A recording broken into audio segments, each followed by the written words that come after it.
Indian tennis তারকা সানিয়া মির্জা এবং Pakistani cricketer Shoaib মালিকের এই সময়ের তালাক ডিভোর্স হয়ে গেল।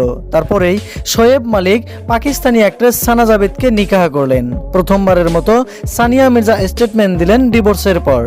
সানিয়া মির্জা ইনস্টাগ্রামে একটা ফটো শেয়ার করেছেন, যেখানে দেখা গেল আয়নার সামনে দাঁড়িয়ে আছে সানিয়া মির্জা। ফটো শেয়ার করে ক্যাপশন হিসেবে লিখেছেন রিফ্লেক্ট। সোশ্যাল মিডিয়াতে সানিয়া মির্জার এই পোস্ট খুব তাড়াতাড়ি ভাইরাল হয়ে গেছে। সানিয়া মির্জার টিম থেকে খবর দিয়েছিলেন 21 তারিখে তাদের তালাক হয়ে গেছে। সেই সময়টাতেই শোয়েব মালিক সোশ্যাল মিডিয়াতে নিকাহ করেই কিছু ফটো শেয়ার করেছিলেন।